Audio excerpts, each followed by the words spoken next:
welcome to another episode of Network Buzz, a Laketec podcast. This time around, we're going to get away from some technical training and things that we plan to do a lot of. But today we're going to dive into something that's near and dear to Laketec's heart, as we've been doing this for quite some time. I'm your host, Mike Trappy. Back at it again. They didn't cancel us just yet, but we're gonna pivot a little bit, get away from technical, and talk about education, specifically K-12 funding for IT projects. It kind of sums it up a little bit, right? A little bit, yeah. Welcome in, Tim Clark, our E-rate K-12 specialist. What's going on, Timmy? What's going on, Mike? Another day. This is great, man. Yeah, this is fun. We've been talking about this for a while. I'm going to nerd out on how fun this is Yeah. with a lot of people, but I enjoy this. I think this is a lot of fun. Absolutely. As my wife's calling, decline. Talk to you soon, honey. All right, so here today, again, like I talked about, we're going to dive into an awareness type of conversation for customers, because we live in the K-12 space so much. So, Tim, why don't you do us a quick intro of yourself real quick, and then we'll dive into today's topic. Sure. Yeah, Tim Clark. I'm the K-12 account executive here at Laketec. Been with Laketec, it's going to be 9 years at the end of this month. So it's been, a long 9 years, I would say. Since day one at Laketec, I've handled nothing but our K-12 module, right? I started out as an inside sales rep for about 4 years, strictly with the K-12 rep, and then handled the outside reps as a whole. And then as Laketec saw some growth, there was an opportunity to take over the K-12 module as an outside rep. Yeah, so you've been living in this space a while. Is what you're getting a at. lot of experience with it. Yeah. E-rate is a big part of what we do with Yeah. our K-12 customers, so a lot of experience with it. Yeah, and I'll add some color commentary with my K-12 history. Yes. And E-rate, so great, as we said for so long. Absolutely. But yeah, this is, you've been living in this last 3 years and really developing our program, making customers very aware of all of their options to get the best value out of all their funding. So this is great conversation to be had right now for awareness and what's coming. Because that's why we're jumping on the mics right now, is how has this evolved and what else can customers utilize this funding mechanism for, and what, how it's going to help the school districts, the students, everything they want to do, right? Yeah, I'm excited. So give me E-rate real quick. We'll start with that. E-rate itself, high level, in a vacuum, whatever metaphor you want to use for it. Define E-rate for us real quick so we know what we're talking about. Yeah, E-rate program. A lot of people already know about what it is. It is a federal program that is funded by the FCC based off free and reduced lunch program at the school district. It allows the school to be able to afford technology within the schools, products and services. Totally. Well. I mean, it's not getting any cheaper. No. They're not. Cities aren't, their budgets and what. I Yeah. mean, it's a tough game in the public sector to be able to keep up with technology these days. Because, go back 10 years, what IT and technology was, and how it's just, AI, we won't go down that path. But in general, how just the use of the network is evolving. It's crazy to think. It's evolved every year I've been here, for sure. And it's, especially in schools, going from how the classroom was back when we were in school to where it is now with one-to-one devices and everything, and how important network infrastructure and wireless connectivity to these students and their one-to-one devices is critical, right? Yeah, It's can't live without it right now. It's like drinking water, honestly. So having programs like E-rate to help schools buy network infrastructure at a discounted rate is huge. Yeah, and there's the thing right there. So E-rate real quick, they apply for funding. How does it all go down? They're not just given a pile of money, buy whatever you want. So how does that actually work? It's based off their free and reduced lunch. So every student in the school district that is eligible for a free or reduced lunch program, the federal government applies a dollar amount for that student. This year, I think this 5-year cycle, it was $165 per student. 100-ish, somewhere in there. E-rate consultants to chime in. Yes, exactly. Yeah, they're probably going to watch this like, we got to check that. Vendors having this conversation. Keep going. It's somewhere in there, 165, 167, somewhere in that ballpark per student that is eligible. and that's their budget for a 5-year funding cycle. We are in our last year of this 5-year cycle. Important to know. Yep. It's very important to know. We're in it right now. We don't really start to see the bulk of 470s come out until December time frame, but technically if a school is proactive and wanted to get ahead of the game and know what they need, they could post a 470 right now. And I mean, again, I a lot of times I talk about acronyms being the death of everybody. Give me what is a 470, other forms that come after that, like the quick process of how they release all these forms and what each of them are. Yeah, 2-step process in E-rate. Step number 1 is Form 470, which schools have to post to the public USAC website. USAC is the admin group that goes through all the applications and basically looks over the program as a whole. Body of government, essentially. It's a body of government that looks over the applications and that sort of thing, making sure that everybody's following the rules and have their bids out for 28 days, right? So step 1 is 470. They have to have it out for 28 days of the competitive bidding process. The schools receive quotes from service providers like a Laketec. They put those quotes through a bid matrix, and from there they select a service provider. Once they select a service provider, that's where step 2 comes in, and they have to file a Form 471, which basically summarizes what they're going to buy, the quantity, at what price, and who the service provider is. Yeah, public information, very easily found, as Absolutely. any public entity does, for sure. Yep. Okay. So that's kind of the E-rate program itself. So next step is, who is Laketec? Why do they care? Or why should we listen to them, I should say, about what E-rate is? Like, talk about our experience as an organization within E-rate.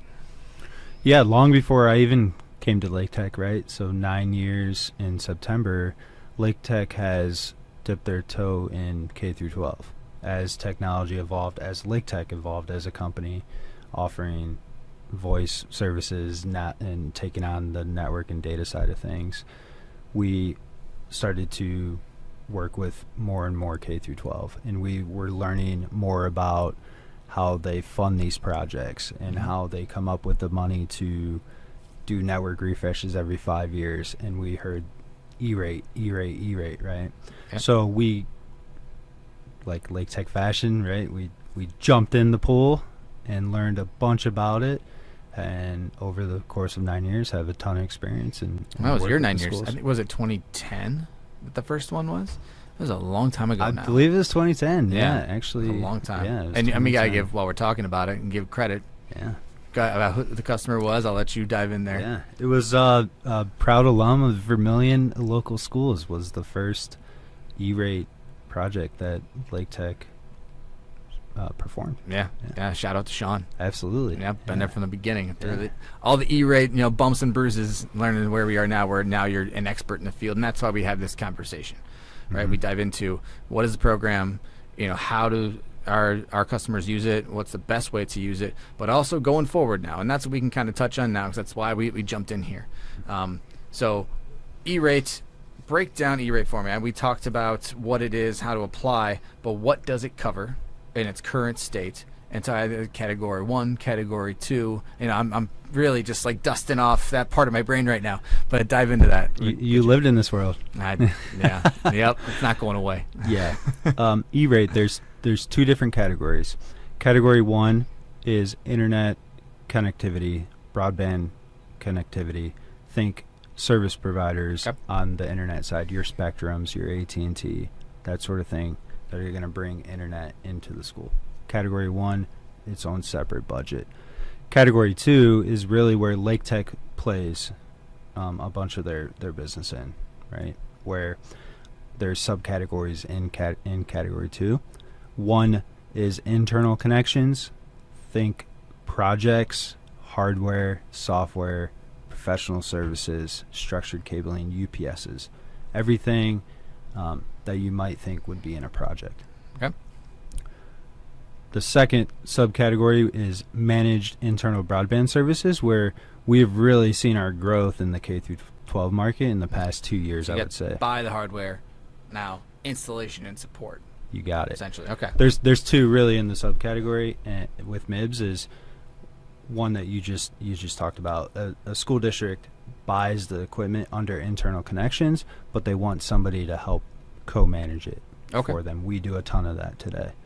The second option in MIBS is more of the leased type of structure, where the school doesn't want to own the equipment. They want somebody to own it, manage it, install it, all of the things, and pay a monthly service fee. So why would they not want to own the gear? I'm asking you straight up. Like, I mean, we didn't really talk about this, but why would they not want to own it up front? Yeah, some schools are different, but it's a large capital expense to some of those every 3 to 5 years. If you're a bigger school district or even a smaller one, that you want more predictable cost. It's not something that you try to ride out as technology, like we mentioned before, evolves very quickly. Sure. It's not something you want to buy, maybe in year 2 and try to get 7-8 years out of it.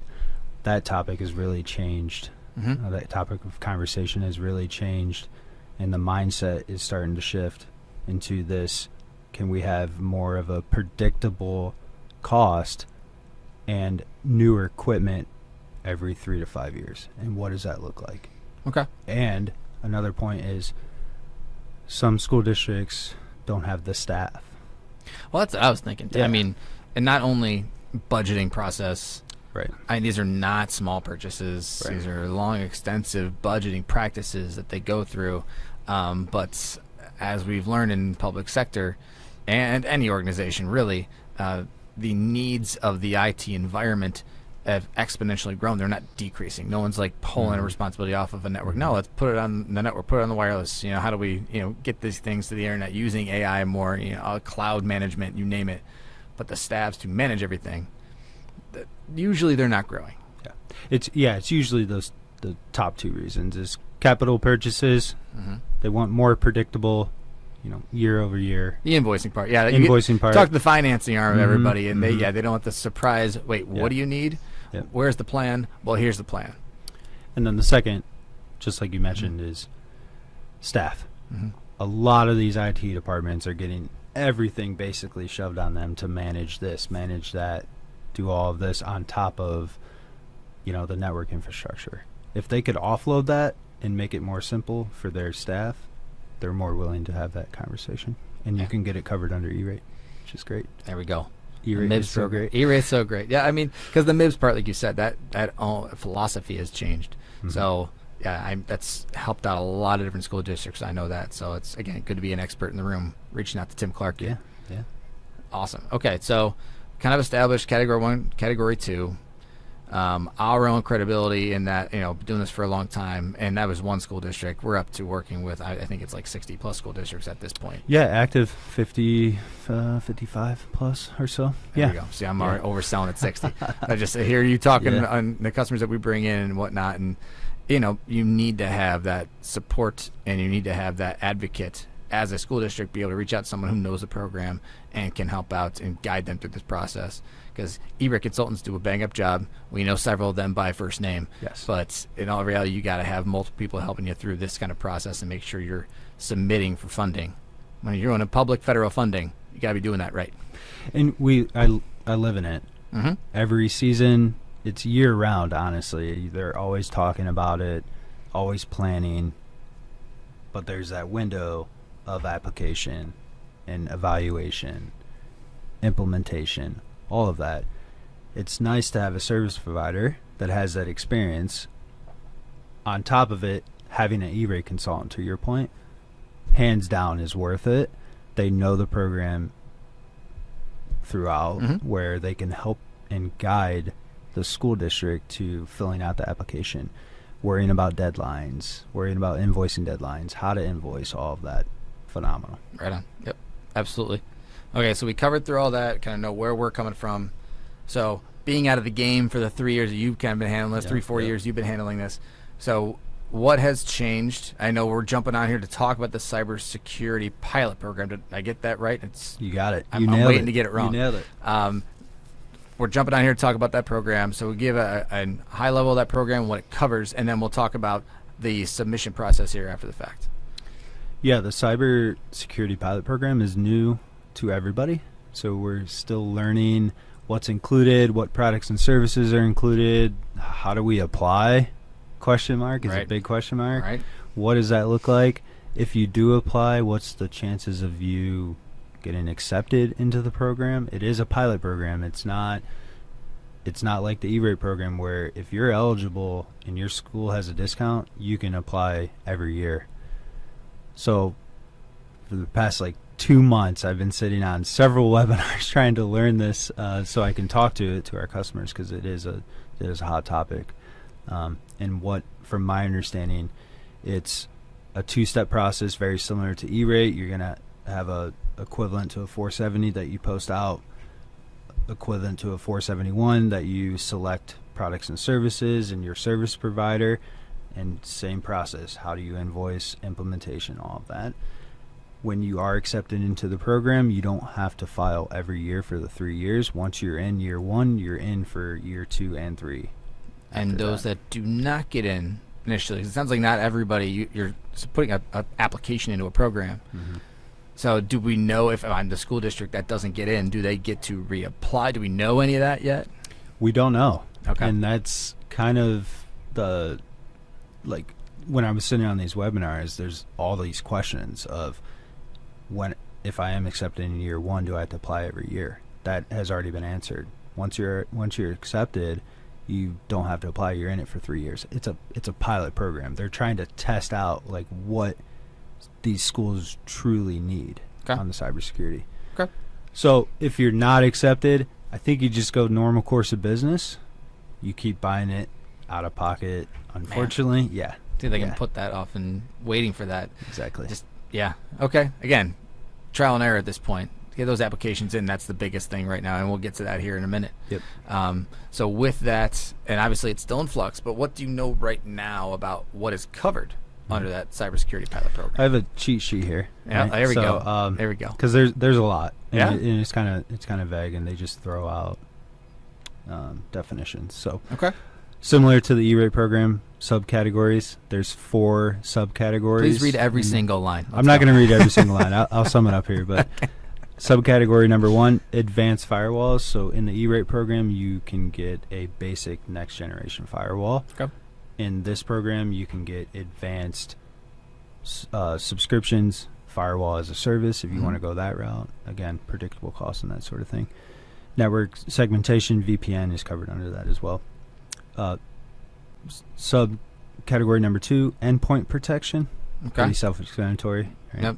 Antivirus, Critical. for those, Yes. for me, for the layman, Mhm. we're talking antivirus at the endpoint. You mentioned segmentation.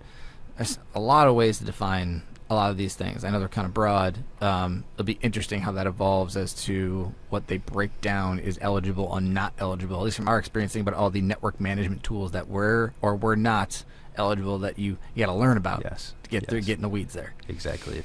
You just look at it and you're like, well, that can mean a lot of things to a lot of different people. Yeah, there's going to be a lot of things that get cleared up here. Yeah. Go ahead. I'm sorry. Sorry. No, you're good. Subcategory number 3 is identity protection and authentication. Cloud services, content blocking, URL filtering, NAC services, which is awesome. Do a ton of that. Yep. Do a ton of that. SASE, single sign-on. Okay. And then the final one is monitoring, detection, and response, so MDR. And before you jump in there, you said SASE. We get killed by acronyms in this industry. Give me a quick, how do you define SASE? Yeah. Just the words. Secure Access Service Edge. Okay. And that's more cloud security for Cloud applications. security, exactly. Okay. Yeah, for remote workers and things like that. Okay. Just whenever we jump on here, and especially you get an engineer in the chair and they're talking acronyms, man, it's quickly, you can get lost very quickly. So yes, very true. And the E-rate world, it's its own world as well. So I want to make sure we define these things when we can. Absolutely. You said monitoring, detection, and response. So dark web scanning, internal, external vulnerability scanning, MDR, pen testing, and the one of the topics when I'm having conversations about the cybersecurity is 24/7 SOC services. Okay. Has been a big topic of conversation. SOC being not inside my shoe, but yes. See, perfect. I have it right here. Security Operations Center. Okay. 24/7. Gotta define that Yes. stuff. Okay. Gotcha. Yep. Okay. So does that cover everything that we've learned so far that's inside this program that we covered right now? I mean, we're going to learn a lot more, obviously, but is there anything else? I mean, we talked about all the items, all the software and hardware that could be covered under the pilot program. Does it cover training for all these things? From my understanding, training alone, cybersecurity training alone, Okay. is not covered. Training when you buy a certain product and service, training on that product and service is covered. Okay. So you got to define From that. my understanding. And that's Yeah. up to between the school district and the vendor as to making sure they specify Yeah. what the training is for. And I would absolutely ask your E-rate consultant. Yeah, you got to dive in. Well, because we talked about Yeah. what was covered category 2. We never mentioned server infrastructure. There's all sorts of things that may or may not be covered. So that specific definition of items, the devil's in the details, as they say. So you got to make sure you define all these things and get specific as possible. Okay, awesome. So that's everything that's covered under there.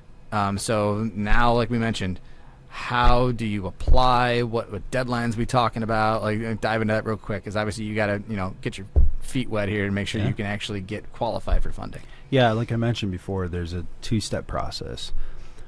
The first application, from my understanding, is going to be a list of about 75 to 80 questions for the FCC to really understand the school district who is applying for these funds. Okay. Who are you? What's your E-rate discount percentage? What's your cybersecurity stance and protocols today? Have you ever been attacked? Those sorts of questions. Do they ask about history? I'm pretty sure that the example that I saw, the form, there was a question around, have you ever been attacked? If so, what did you do to, And that's why we're applying. And that's why we're applying. Exactly. Yeah. Got it. So that application will go to the FCC.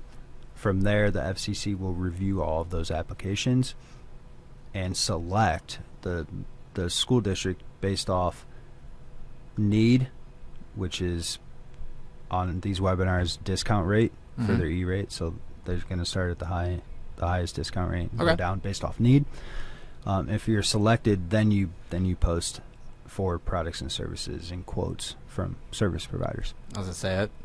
Going through those applications, that'd be interesting, because obviously it's not just free and reduced lunch program and the discount rate, but the history. I mean, if they've been attacked over and over, as we know, and the bad guys get in, they're going to find a way to get back in. Absolutely. So it's a necessity to get in there and supply some funding for these school districts to make sure that they're not ransomware. I mean, you name it, all the attacks that could happen. And as you imagine, schools have a big target on their back. Yeah. All of the information and data that they hold. Yeah, this is a long time coming. Yeah. I mean, I know at least from my history, it was like, what do you mean network security is not involved in E-rate yet? That was a lot of customers' feedback. So, I mean, you got to start somewhere. Start with applications, but it's about time. It's always the question, is this product and service covered under E-rate? Yeah, for It's sure. a fair question, because going back to our first point is this is a great program. E-rate is a great program for them to be able to afford technology in the school district. Right? Makes total sense. Yeah. Awesome. Okay, so did we cover the funding window? Sorry, the funding window, it was just released. It's Application window. Let's say that out application loud. window. Yeah. Application window for the first application is September 17th through November 1st. Okay, so it's right here. It's basically here now. It's here. Okay. Yep. Do not wait till November 1st. No. Exactly. Especially with 75 questions and essentially a rubric of filling out paragraph for paragraph as to what is your security stance and strategy. That would be an interesting walkthrough. And I'm sure the E-rate consultants and the state coordinator is going to encourage school districts and applicants to be very detailed in their open-ended questions. With follow-up questions to come, I'm sure. Exactly. Okay. Awesome. Well, that's important. get out there and get that application, understand it, reach out for more information. Mm-hmm. As you can tell, Tim here is an expert in the field, knows what he's talking about. And how many webinars have you been on for this thing? It's been at least 10, I would think, in the last 2 months. Painstaking hours in front of his computer. It's like, how many times do you have to hear it before you understand I don't know it? that number It's yet. like 3, 4 I'll let times? you know when I get About there. 10. Yeah, right. Awesome. Okay. Yeah. Very good. So more information to come, but that's a good start. Getting the application in, understanding what's eligible, and working through that process. It's important. Awesome. Okay. Cool. Anything else you want to add, Tim, about E-Rate itself or anything else and how to reach you or things like that? No, I just think if you're looking for a service provider, right, like Laketec, we have a ton of experience. We're very focused. All I handle is K through 12. So I have the ability, which is nice, or the luxury, I should say, is to really just focus on the K through 12 market and become that expert and that our customers can lean on from time to time. Yep, for sure. Yep. It's valuable, and all the customers that we have is they reach out to you, they call your cell phone, they don't hesitate. So call, text, absolutely. Yeah. Okay, so that's E-Rate right there. Obviously, more for every individual district, so don't hesitate to reach out to Tim. Find a way to contact us. This has been the Network Buzz, a Laketec podcast. You can find us on YouTube as we post these, as we kind of figure out where we're going to post the podcast itself. But for now, it's a YouTube video series that you can view. We'll dive into more things technical. But if you have anything else that you would like us to discuss, please put comments in there. Tell us how bad we are at our jobs. That's fine. Feedback is necessary in order to evolve through this process. So let us know anything else you'd like to discuss, whether it is topics you want to dive into that are more awareness or technical topics, which we will be doing a lot of throughout this process for generating this podcast. This would be fun. This is great. Yeah. Thank you, Mr. Travie. Thank you, Tim, for jumping on. My dad's not here. Don't you dare call me that. But appreciate your time. Thank you, everybody, for listening. All 4 or 5 of you. Appreciate it. But we'll see you next time here on Network Buzz. Thanks so much. Thank you.